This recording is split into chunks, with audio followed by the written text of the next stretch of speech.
Hi, welcome to this week's ATL Home Market. I'm Ira Miskin. I'm the broker and team leader for Your Home Sold Guaranteed Realty in the Miskin Team, along with Stephanie Miskin, our team leader, and Josh Gillette, our associate broker and senior advisor with Your Home Sold Guaranteed Realty in the Miskin Team. And this week we have a couple of guests, and I'm going to talk about what this is about and then introduce our guests in just about a minute. The topic this week is both easy and complicated. Whether you are selling a home and going to buy another, or you're going to buy a house, whether it's your first house or your 10th house, most of the time you're going to buy a house with a mortgage. And in order to get a mortgage, it means you have to talk to a loan group. And in order to qualify with a loan group, you have to have good credit. Well, over time, and because of the economy and all of the changes in the marketplace, the way in which people earn and save has changed.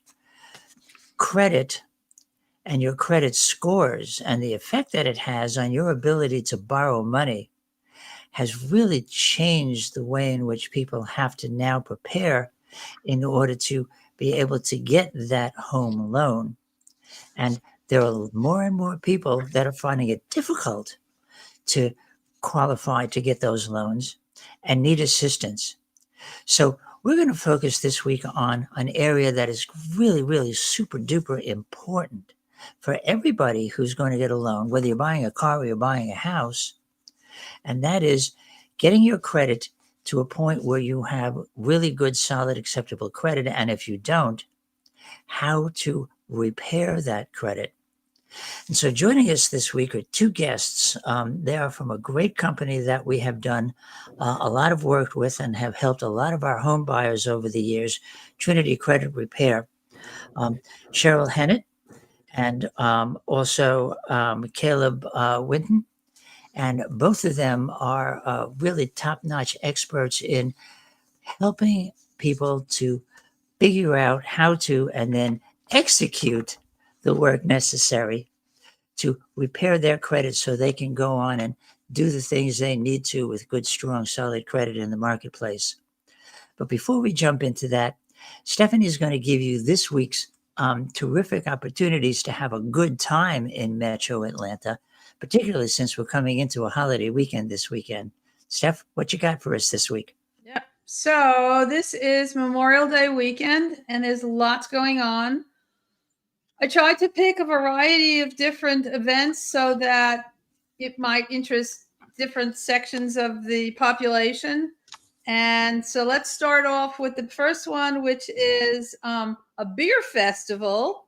That would interest me. There we go. Okay. And it's inside the perimeter, and even cooler, it is inside the Atlanta Zoo. It is called Brew at the Zoo.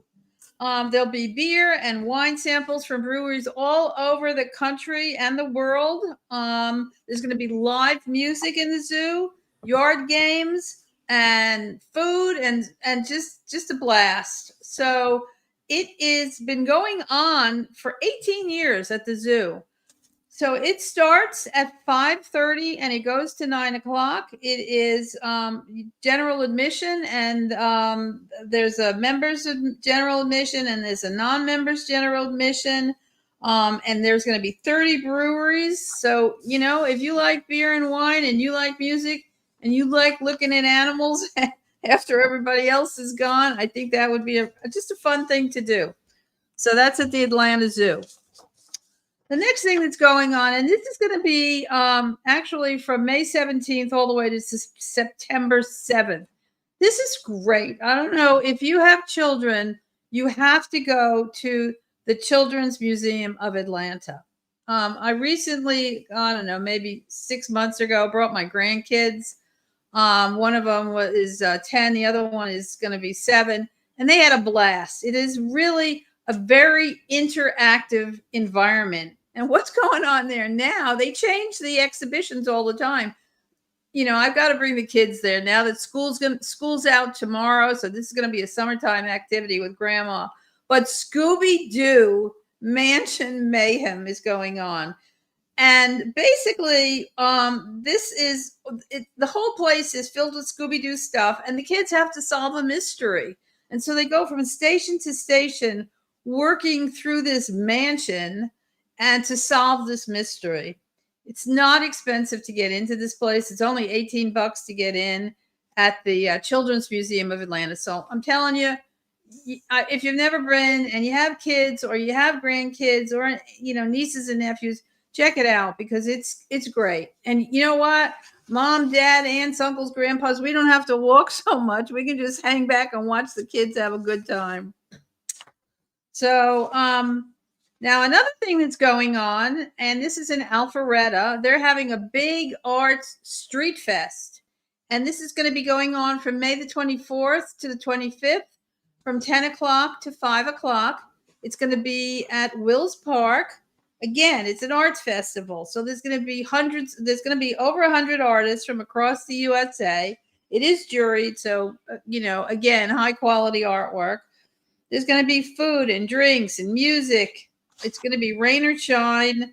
So check it out because this is free. So this is doesn't matter what your credit is. You can go to this. It doesn't matter. It's free. The Atlanta Arts Festival. I love it. And the last but not least is also a freebie.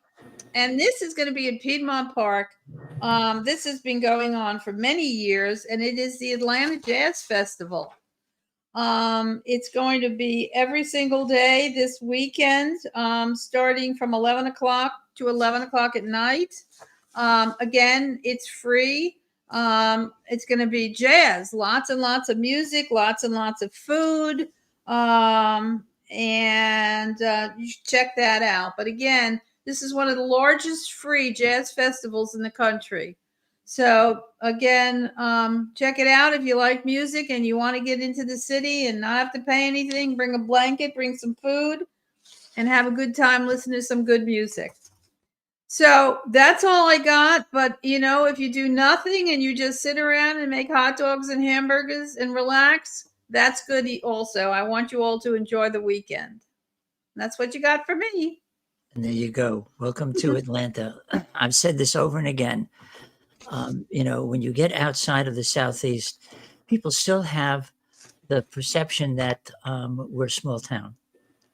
And for a small town, we've got an amazing variety of activities, businesses, communities to live in.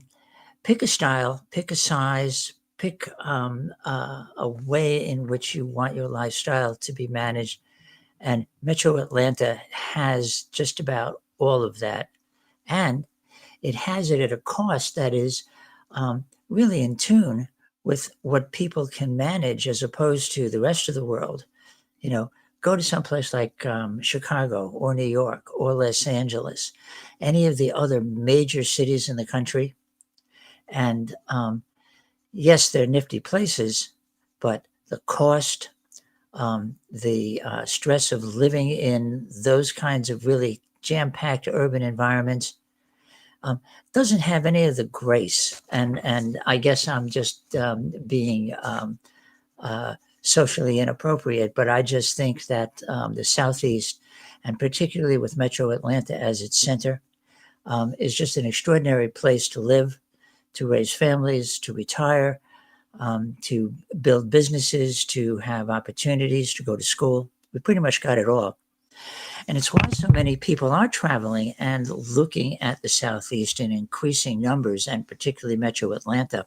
Mm-hmm. And Josh, you talk to a great many people, both people who are relocating and people who are coming into their own and thinking about how am I going to be able to participate in buying my own property, or how do I sell my current house, and what do I need to do to get my finances in order to go ahead and buy a home, even though I'm also selling a home. What are some of the things, Josh, that you talk about when you meet initially with somebody who wants to buy a home, particularly as it relates to getting them to start thinking about what their finances are about, so you can explore how to help them and aim them in the right direction? Well, timeline wise is going to be the most important part, the most important element to that question, because if someone's looking to move in 5 minutes or 5 months, it makes a very big difference in how they need to be prepared.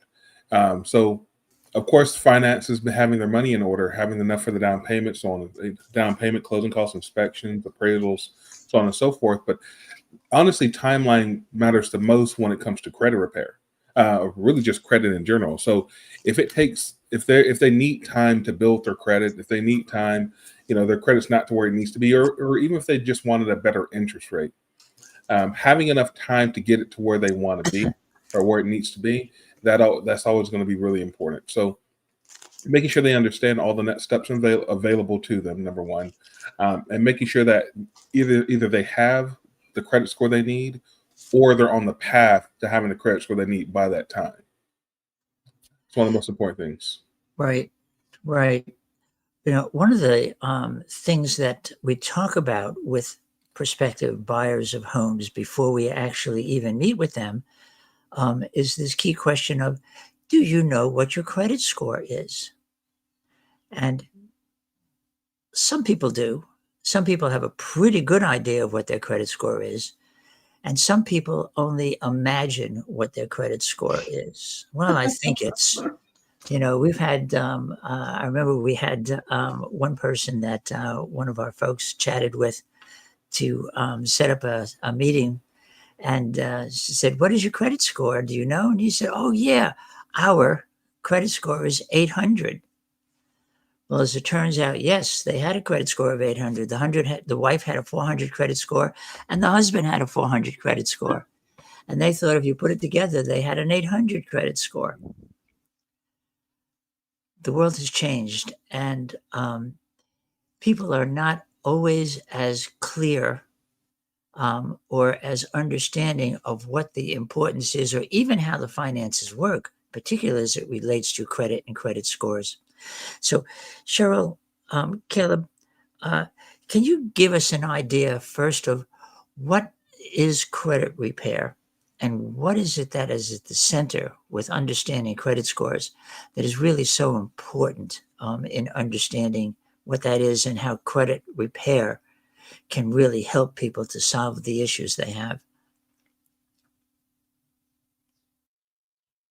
Thank you for that. The main thing I want to bring out, and Caleb's going to take over, is we want to make sure you understand the significance of credit consolidation, which is like a glorified payment plan, and then credit repair. So, Caleb, explain the difference between those two, because a lot of people think credit consolidation is credit repair. And if you bring up great significance to that, you're going to know that repair is always the fastest way, because credit consolidation is the long drawn out process that a lot of times doesn't get the borrowers where they need to go. For sure. I think one of the most important things is we have a flyer that we'll send out to our clients, and we'll say 3 reasons why not to pay collections. But when you really think about that credit consolidation component that Cheryl was talking about, you think about everything that you got that's past due, that's kind of outstanding, and essentially you're putting all of that into somebody else's hands for them to collect money from you for that to be paid back over time.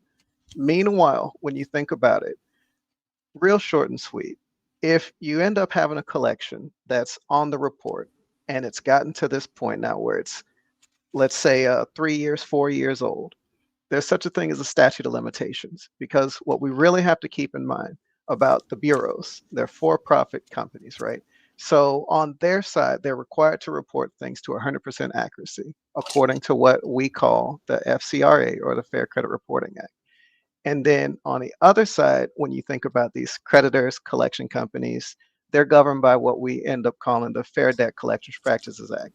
Both of these are important when it comes down to knowing your rights. And that's why, if you don't have the time to read all the law, it's important to work with a company like Trinity Enterprises, because this is what we do. We look at this stuff so you don't have to. But essentially, if you have a collection that's old, if you end up trying to pay or contact them, you might potentially re-age the debt, which resets the clock, means it's a new collection essentially. On the second hand, let's say that you have a collection with like Verizon, and then it gets sold to a company like Portfolio Recovery. Well, you don't have an agreement with portfolio recovery. So let's look at that. Let's see what we can do to help you get that removed. And then the other thing is, even if you end up having a collection with LVN, let's say portfolio again, or even a and then it charge gets off, sold. even a Hmm. repossession, a bankruptcy. So to sum it down, repair means prove it or remove it. Don't That pay part. it, don't settle it. Let's take it away, because once it goes to a abandonment status of derogatory status, once it says it's a collection, a charged off, a repossession, the credit bureaus have downgraded that consumer's credit score and have basically told America they can't be trusted. Well, remember, Hmm. we've all been a part of COVID. Some of us prospered during COVID, some of us suffered greatly, but yet our credit, and we have continued to suffer when we got to just deliver those COVID babies, take off whatever they lost, whether it be collection, repossession, charged off, bankruptcy, timeshares. Let's remove it, take it away, and get the points back that it took. So right away, don't pay it. What Caleb's saying is most consumers think, well, I'm fixing to get my tax return, Josh, or I'm fixing to get, I really want to buy a house. I'm at a level in my life. I know I can be trusted. I got a good job. I got good income. I'm making money. I want to buy a house. So I'm going to take my tax return and I'm going to go pay what was owed, what was from, COVID, and I'm going to buy a house because I'm going to go pay what I think I owe. No, once it goes bad, like Caleb said, it's easy for us to remove it and make the credit bureaus prove that they've done the 100% accuracy of reporting when we Hmm. can find loopholes and strategies to remove it, because we want to get the consumers back to a closing process that they deserve to buy a home.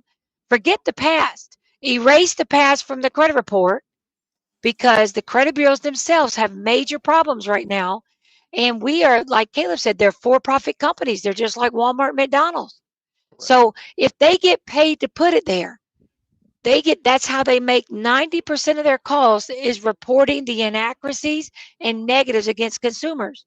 So debt consolidation, no, those are hinder consumers, because debt consolidation leaves a stamp on the credit report that says you couldn't afford anything. So Hmm. lenders are going to run. They're going to run the other direction and say, wage garnishment and all those things are going to be on there that says you couldn't afford it. So those take a lot of time, and plus it takes a lot of money, and it really doesn't give the scores back. It hurts the scores. So it's easier for the consumers to know. And here's a secret, Caleb, tell them about medical bills. All of us are hindered with medical bill collections. They legally shouldn't even be on the credit report. Tell them why, Caleb. Because of HIPAA. I mean, at the end of the day, when you go and you never gave them permission to share Right. your name, your No. address, your social, any of that information, The but yet it's HIPAA showing up privacy on the report. that medical couldn't even be there. It's a Correct. violation of the HIPAA Privacy Act. So without a release of waiver, medical bills, even though FHA forgives them, are the one of most damaging parts of the credit report, because it says collection. Once it gets that Hmm. C09 collection on that credit report, that's abandonment of debt, serious delinquency. Delete that medical bill. Get free from that. You don't have to keep that. The credit bureaus illegally put it there. Unless they can prove it, they have to remove it. And the minute we take over and say it's a violation of HIPAA, we remove that medical collection, it gives the scores back, because the hospital can't prove that the consumer signed the release of waiver to say it was medical. Hmm. So So, remember, so there's, it sounds like such a simple process when you just say, oh, we'll just go to credit repair. There's an amazing amount of information that has to be sorted through, and uh, a plan that has to be set up to know what are the elements that have to be looked at, what has to be taken care of, what has to be right, removed from a credit report, and then what kind of behavior do the actual clients, the potential buyers, need to begin to affect so that they don't do more things to add more issues back to the credit report. Let me ask you, Josh, when you're talking with a buyer prospect, What are the signals that you're listening for? What are the things that you try to recognize that tells you that, well, these people are folks that they're really nice people, but they're never ever going to get their finances together, at least well enough to go and buy a $300,000 or $400,000 or $500,000 home with a loan, Okay. versus people who, even if it took them 2 years, have the goal and the stamina to want to be able to repair their credit, and those people become good candidates for credit repair. How do you tell the difference? So yeah, so kind of based on what they were saying a second ago, it really is based on their motive, or what you were saying a second ago, which is based on motivation. And one thing that I see a lot is that if people have some idea of what their credit score is, just even if it's, they say they haven't looked at it in a couple of months, they know what it is, then there's usually a conversation we can continue with. Very rarely is there someone that has no idea what their credit score is whatsoever. And those kind of people are the ones that really kind of concern me more than anything else. Most people, whether they're fluent in how credit works or not, if someone has some idea of what a credit score is, then they at least have some idea that they need to somehow protect it. They may not know how to protect it. They may not know, exactly what the number is. They may not know, what the pros and cons of it really are, but they have some concept that this is a valuable thing somewhere in this amorphous, world, financial world, that is somehow needs to be, taken care of. So when I hear someone doesn't really know what their credit score is, they haven't looked at it for multiple years, I know, okay, something's going to come up. Because if you don't take care of this, if you don't care of something that's fairly important, you're not going to take care of that Kohl's bill, that Best Buy bill is going to be, going to collections. They're not paying attention to those things. And the main thing they ask is, can they pay their bills now? That's a good way to think about it. Are you current on your car payment? Have you been on time with your Car rent? the phone Have bill. you? Yes. The phone bill Have is you? so crazy. Can you pay your bills today? Because remember, most credit repair companies, and this is the puppy mill credit repairs, the people that are out there for the monthly fees, legally, according to the Credit Repair Organization Act, Trinity will not take on a customer that is currently past due with their current bills, because nobody's going to be able to help that customer. Right. If they can't pay their car payment on time, you definitely can't sell them a home, because the financial behavior has to be taught and learned. Mhm. So a lot of those, we have to do what we call advanced monthly monitoring, where we teach them how to create good behavior patterns, so when they get ready to buy a home, they can be trusted to pay that payment. So can they pay their bills now? How long have they been on track? And where are they at with their taxes? Did they file their tax return? Have they been on their job enough to make sure they can have proven income? We are in line with you when it comes to the real estate and the mortgage industry, because we want to make sure that those customers are achieving their goals. So we ask that question right away. And not only that, Josh, the credit report tells us all that. Right. It gives Right. it up. And some people don't even know about it. Some people don't look at the credit report. They've never actually put any time or effort into really looking into it. So when all those things start popping up, all those little red herrings pop up, that's when I know, okay, I need to go and start leaning towards Caleb, or start leaning towards you, or because if they don't know those basic things, I know they can't look out for the big things. Another thing that comes up a lot is, divorces. So I kind of want to hear, no, you don't have to say any names, but some stories regarding divorces have really hurt a lot of people. That that really hurt a lot of people, and a lot of people don't know even how to get themselves out of it for debts that they know for a fact were not theirs. They were, the exes, and they have no idea how to even start dealing with those. So have you ever had to deal with those situations? Oh, absolutely. And the main thing with divorces is, Josh, you always got to remember, if it's a binding legal contract, whether it's a car or a mortgage, no judge is going to be able to override that contract that says both parties are responsible. So it's always easier to have the husband or get the judge to help bring some type of leverage to refinance it out of the ex's name. You got to literally become the sole owner of that car or that mortgage, because divorce decrees never override an original contract agreement. Never. Because there's a fine print in that terms and conditions says, regardless of your marriage, regardless if this marriage stays or goes, you both are financially liable for that covenant agreement, which is the contract. So divorces are easy because we look at it to see, has it charged off? Remember, what is the status of it now? How is it bleeding? It's always better to sell the home. If you have a home and you're in the middle of divorce, I know you probably want to keep it.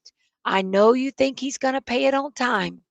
But the reality of it is, if his credit's gone to craps or her credit's gone to craps, get out from under that debt, sell it, or you buy it back and get rid of it, because you're just waiting on them to decide, or her to decide. If she doesn't pay it, then she's got to go through the foreclosure proceedings. You have to suffer with that and ultimately sue them for it. Well, if they already ain't paying it, they're broke. You ain't gonna get nothing from nothing. What's that saying?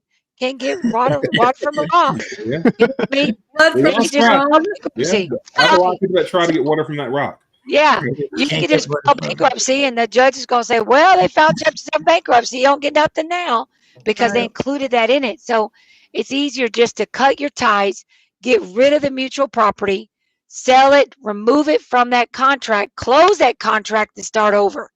Unless it's a trust. I mean, if you married the sugar daddy of America that loves his credit, then they're going to pay it. You know, you ain't getting, you're not going to destroy that man's credit because he loves his credit. But if you already know he ain't paying nobody, he's robbing Peter to pay Paul, sever that contract, because divorce will never leverage you off of the foreclosure, off of the car. No, because it's a binding agreement between Chase, Bank of America, whoever that contract is. It super exceeds divorce. So you can see, it's not just, hey, I didn't pay my gas bill on time this month, or I've gotten behind on some of my payments, or I pay it every month, but I always pay it 10 days late. And now I've got all of these lates on my, those are pretty common. The, um, the issues that come up in life, inheriting property and inheriting debt, and then having to deal with paying for that debt and what that might do to your credit, or divorce, or illness, medical bills, all of the things of life for which money and finances are a part, all have impact on what your credit score is and what your credit appears to be for places that you're going to, like a company that is going to give you a loan for several $100,000 for a home, so that you can verify that not only is your credit clear and strong today, but also demonstrating that you have a history of paying your debts, or at least there's nothing on your credit report that shows that you have a history of not paying your debts. Because it's not like you're borrowing $5 from your next door neighbor. You are asking for strangers who are in business to make money from loaning money to give you large sums of money, and to get paid back in small amounts over long periods of time. And that's pretty risky business for the companies that are loaning the money to you. And so they really want to know that you have demonstrated short term, so that they can stretch it out long term, that truly you can pay that loan back. Those are hard things to do. Josh, when you're really working with folks, and I know without names, you've got a number of stories of people just recently that have gone through that credit repair, some for a couple of months. You've got a number of people that are just about ready to complete their credit repair cycle to be ready to go and buy. And you had folks, you closed a sale with a couple Mhm. that were 2 years in credit repair. How do you stick with them, and how do you encourage them to stay with the program to do the things that are necessary so that the repairs that are being done for them on their credit report and the debts that need to be paid are taken care of? How do you put your arm around them, hug them, and help them to do what they need to do? Well, honestly, that's kind of where Trinity Credit Repair came from because of, people like that. So they were a person that I had been talking to for 2 years. They were with a credit repair company. It actually wasn't Trinity Credit Repair at that time. And after 2 years, there was after a year and a half, I should say, there was little to no movement. They a lot of it was based on the customer. And a lot of it was Was based it on the Carter family? it wasn't. I don't want to say it was. Okay. Okay. But they Whew. Pull your teeth out. yeah, it's just they just like you said a second ago, you have to show that you're current on your bills. Those are those puppy mills, Josh. Those are those people that credit repair companies take $100, $150 a month, Yes, and they're just yes, dripping it with no hope to finish. They exactly. really don't have an intent to help America. Right. Okay. So there's a big company out there that has a lot of advertisement on the website, on Google, starts with an L. But the reality of it is those are puppy mills. Those are like, they just want to suck you in to pay monthly fees, and they're actually not really achieving any results. Putting accounts in dispute with no real legal argument how to remove it. So And with that, they'll put the accounts into dispute, and then they'll blast over to the client as if, oh wow, your credit score has gone up, 90 points. it's not And a the real client score. no, It's not real. this exactly. It's it's fairy tale. Fluff. Because It's give fluff. it another 2 weeks, and when it falls back off, and it's your credit score just plummets right back down. But for that week, they're excited, they're ready to rush out, and that's one thing that, as an agent, I know, while we partner with you, is because that we know that if their credit score is actually in place and they've gotten their lifestyle down, and it's more about lifestyle. It's not really Education, about for yes. that day or that moment or that even that month or even that that year. It's that if they get their lifestyle and recognize that, okay, credit is important. Okay, credit. I know I make mistakes in the past. All those charge offs, they've been paid. Those companies, they've gotten their write Yes, they offs, they've have. gotten the deductibles. No, Mm-hmm. Yes, they let's, have. let's not act like you somehow really owe them anything.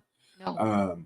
And if you can just move forward, recognizing that, okay, as of now, Verizon, okay, you're going to get paid. Verizon was that person's particular problem. But Verizon, you're going to get paid now. I'm going to pay you on time like I said I will. I'm not going to buy the newest phone just because it came out.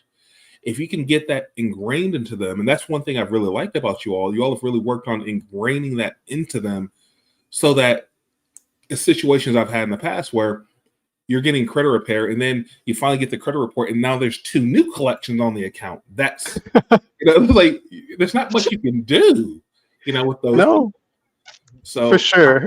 Stop Ira. buying things. right, Yeah. Well, the reality of it is, like you said, Josh, is that we live in a system that, remember, the reason a lot of consumers don't owe the collections or charged offs is because if they had a real Verizon bill, the original collection, the original debtor, and this is what happens with the medical, they actually get paid on that one collection 3 times. This is how they do it. Before Obama left office, he did a bank buyout with the banks.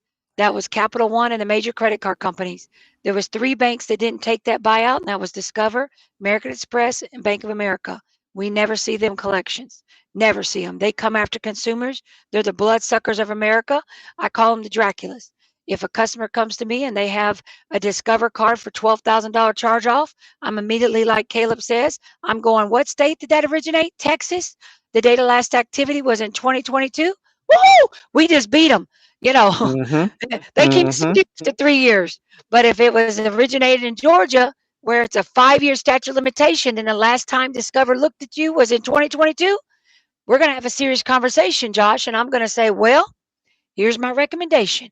We got to get back to Josh and the team over here at Your Home Sold Realty, because I don't recommend us touching that Discover. The moment that credit repair company touches that, that Discover's going to look at that debt and go, wait a minute, what legal assets does this person have? And they're going to do a research through a check systems to look at. Remember, Discover's now a bank. They do checking and savings accounts now. They have access to your bank accounts through check systems. Discover's going to log in through check systems, who is now Capital One. They just sold to Capital One. You're going to go look at how you run your money because they can see, even though you don't bank with them, you bank with Chase. But through check systems, they can see your deposits, your tax returns, and are you worth suing? So that account now, remember, Discover or whoever it was, Verizon, they have an insurance binder on the services they rendered. COVID, many of these companies cashed in. They sell it to collections as part two. So they not only got a percentage of the IRS, gave them a tax write-off, they sold it to collections, they got paid again, and they have an insurance binder on the debt of loss. So they got paid, Josh, you're right, 3 times of that debt. That's why Verizon could care less. And you go to get a new cell phone with them, and they give it to you again. They don't care. They don't ask you for the money. But that American Express, Discover, and Bank of America probably will. So there's a lot we can talk about. But the consumer, if it's bad, if there's 3 takeaways from this podcast, nothing is too hard for us to remove. We do it quickly. We do what we call the 5 components of a credit score. We look at the credit report. We can get pretty much consumers back on track 30 to 90 business days, up to 6 months. Some people will take that 6 months because we have to teach them a new behavior. Pay that on time. Put this on auto pay. Josh and the team won't care about that recent student loan that just went past due. Remember, a lot of consumers right now, when Trump said, hey, we're no longer going to leave those student loans in deferment, we're seeing people hit with 90-day lates of student loans. Hey, don't you worry about that, because those 90-day lates are inaccuracies, because you can never be 90 days late without being 30 and 61st. Do not tell the credit bureaus that secret. If you just got hit with a 90-day student loan late and it just plummeted your scores 80 points, call us, because there's a loophole right now that the student loan department just reported a 90-day late when it should have been a 30-day late. So don't worry about it. If you're paying your bills on time, you're got things of the past or something very recent, but it's got some type of strategy, talk to us, because credit is always revolving and changing, like Josh said and like the team said, but there's nothing too hard, and we're fixed cost. Trinity, I call it, we put our money where our mouth is. We either have to prove it or remove it, or if we can't remove it, we have to refund what we don't do. And most credit repair companies do not put in writing a refund policy. They don't. They do the monthly fees to drag you on with no hope to finish. They will drag you on. They will drag you on. So there's, as you can tell, and we could probably talk for several more hours on the business side of this and all of the steps that need to be taken. But there's also the people side. And what I'd like to do is wrap this up by asking Caleb. Josh calls you and says, hey, I have Mr. and Mrs. Smith. And Mr. and Mrs. Smith, they're really nice people, but they're very worried about how this whole process works. Caleb, when you get a call like that and you talk to a new potential client to work with in credit repair, what's the conversation that you have with them? And how do you help them to feel more confident that the step that they're about to take is a good step that's going to help them get what they need? Great question. I think that the first thing is, you can kind of see it on the back of the wall. I start honestly by kind of giving them room to get it out, because you never know how you can help somebody if you don't really know where to start at. But then the next thing is, I really lean into the mission of the company, which is pretty much we're making certain that we're educating them on maintaining good credit, making certain they're achieving their dreams, and then that they can live debt free. So I always kind of come back to the foundation of the fact we're a Christian-based company. I like to keep things hot, honest, open, and transparent. So Founded off of Proverbs 22:1, a good name is more desirable than great riches, to be esteemed better than silver or gold. I make certain that they understand something. Whether it's a matter I kind of have to send them out with homework and a prayer, or there's somebody that I actually can move forward with, that the most important thing is that I am working with them against the problem, which is basically making certain that whatever these inaccuracies are that are on the report, that together we're looking to get these things removed so that they can pretty much get their good name back on paper to go forth and be great. So I would say the first thing is making certain that I understand where they're at. The second thing is really leaning into the report. I can't really help anybody if I don't know exactly what it is. I like to compare it to going to a doctor's office. You can run up in there and say that you're in pain, but they're first going to have to diagnose you before they can prescribe you. So it's the same thing with me.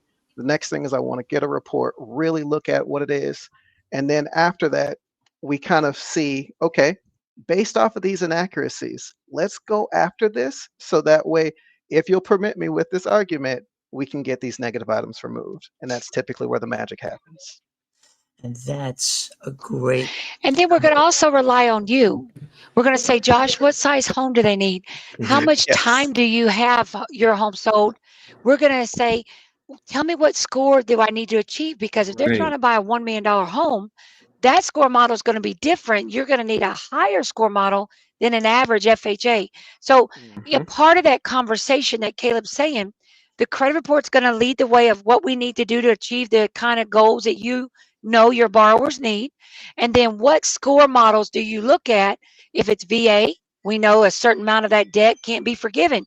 VA can go with a low score, but it can't go over $2,000 worth of collections. So we're going to look at that and mirror you based on what your borrower needs and the timing of can we meet the goal.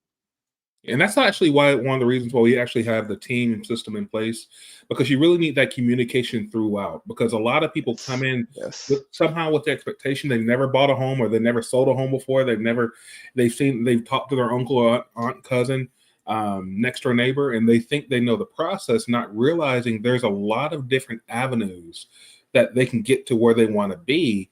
But we have to start with the conversation. We have to start with the conversation. If someone has a bunch of money, that they're going to put down 30-40% on a house, their credit score has to be completely different than if someone's just barely skating by. So we have to start with the conversation on how to navigate through this path. And that's actually, the main thing we focus on the team, making sure that communication's open. We all understand what everyone needs to get to that next step so that you're not doing too much. There's no point for, there's no point for an 850 credit score, which is great. But if 740, 750 will apply to just enough to get you into that house. So, and then also making sure they know that the Credit Karma score isn't going to get them across the finish line either. Yeah, because I'm pretty certain you get those people who roll up and they go, oh, I got a 740. And it's like, oh, cool. And then you pull it and you're like, that's more like a 6. Yeah, I can't do nothing with that. Right. So just understanding the difference between scoring models alone between Vantage and FICO is another area that we make certain we educate, because sometimes they really get excited. And then it's like, well, based off of this lender's report, we can't do nothing with that. We're going to have to bring this 540 up because they need at least a 620 to close. The best I can give you right now is the firm handshake. Exactly. Let's work through this. Which goes back to we have an 800 credit score. She has 400 and I have 400. Exactly. But that's okay, because really what the role of the real estate professional. Use that. Can I steal that from you? I'm using that. Absolutely. And that's a totally 100% real story. But see, this is what comes of. That's a good one, Caleb. I've never heard that. Yeah, no. When you decide that you're going to begin looking at buying or selling a home, you absolutely, wherever you are in the country, look to a real estate professional that has a team that they work with.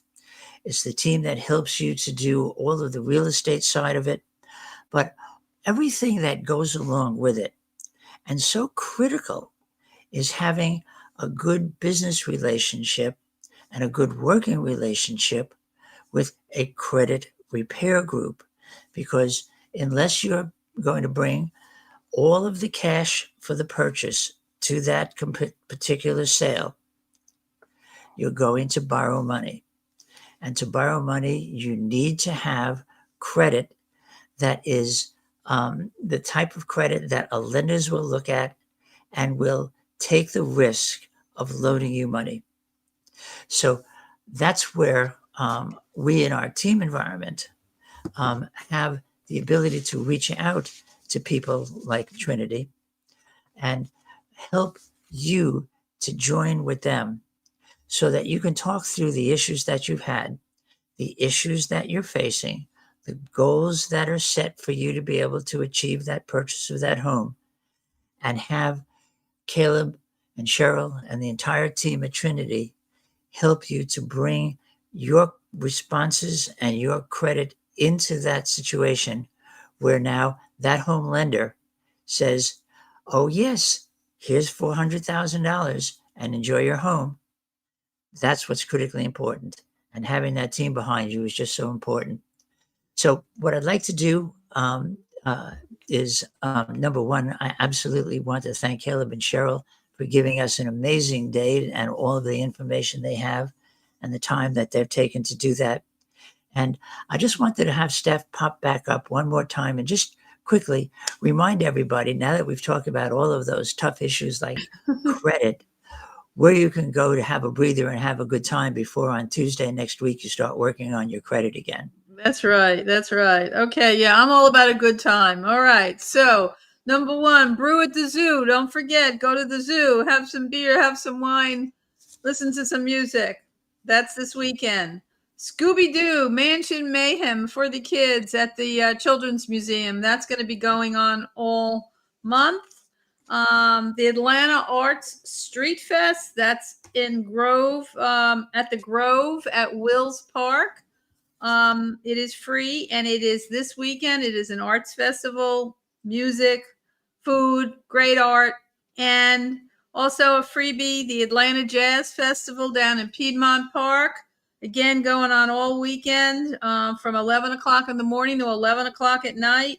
Get a blanket, get some food. There will also be food vendors there, but, have a nice picnic and listen to some good music. Super.